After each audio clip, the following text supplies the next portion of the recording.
My name is David, and I do a lot of environmental justice work. So, originally, what began to make me more interested in this kind of work um, was actually in sixth grade. I had an amazing science teacher, and she showed us one of Al Gore's films about climate change. Um, Now, up until that point, I've never learned about anything about what climate change was, what pollution was happening, or any of that kind of stuff. So that was really eye awakening. But it wasn't until my freshman year in high school when I started to talk about my friends actually about organizing and about what we can do as kids in the movement that I began to work with organizations like Sierra Club and the Chicago Youth Alliance for Climate Action. So I think one of my two major quarrels I have with climate education today is that we really, from what I've heard from other students and from my own experience inside of AP Environmental Science and having natural sciences in seventh and sixth grade, is that we really do not focus enough on or we don't focus it in a climate justice lens that I feel like is so important, especially in today's world. You will always hear teachers talking about pollution and the effects of people dumping like tons of like certain nitrates into the ocean or lakes, but you'll never hear about the communities that are actually affected. And I think that creates this like cognitive discourse between, oh, this is happening to the earth, and oh, this is happening to my community or the community of my fellow classmates. And I think, Leah, you talked about this a lot. There is like this disconnect children have between the earth and themselves. And I think when you tackle an issue as big as climate change and you fail to focus on the human effects of it, you really do not create a lot of excitement and energy towards wanting to fix this issue. Um, and another major thing that I see failing in education around climate change today is that it's always problem-based thinking, but you never hear about the solutions. I feel like in the classroom, and I've had countless kids and students come up to me in climate strikes and at forums that I've been to, and they've always asked me, how do you feel so empowered to do your work? And I think that just goes to show, like, when you base your whole education on climate change around just climate change and not the solution, you begin, and Leah talks about this a lot as well, you begin to create like this idea for kids that, oh my God, this is a huge issue.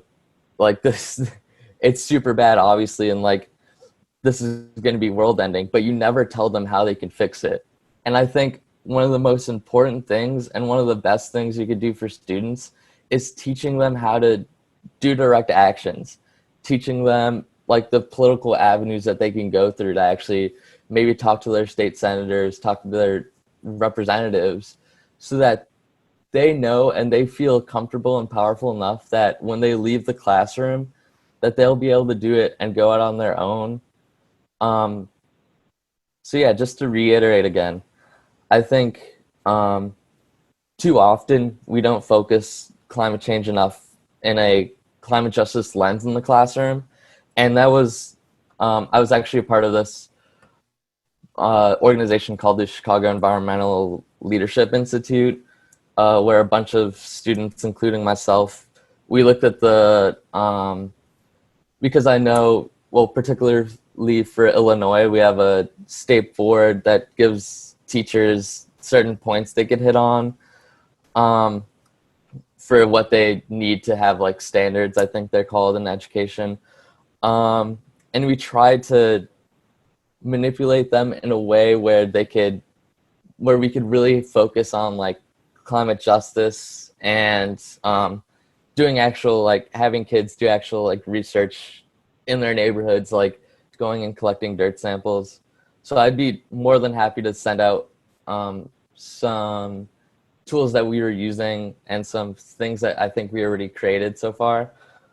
Um, and then my other point was, I think we really need to teach kids like the solutions of climate change. Like, what is the Green New Deal? How can they specifically fight for it? And I think once you do that, you could really empower your kids to become leaders in the movement.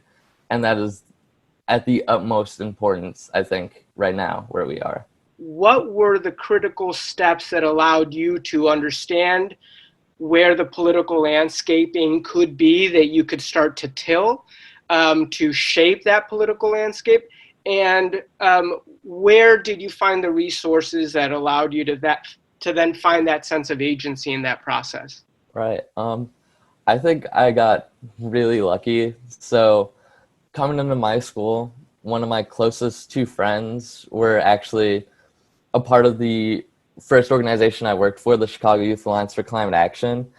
And they were the ones who were really like hammering in into me and saying, hey, join this organization. And then, so yeah, I joined CYCA because my friends forced me to. And then I think how I really got involved and a deeper understanding of climate justice was when the Sierra Club has this 1 to 2 week summer program where they hold educational trainings by climate activists, and they come in and they tell you all about like anti-oppression, base building, things you could do. And I actually like the following year, my junior year, I became a facilitator for them. But yeah, it was mainly just talking to fellow people inside of the movement, not so much education within the system, but definitely education outside of it through various organizers and organizations. Yeah.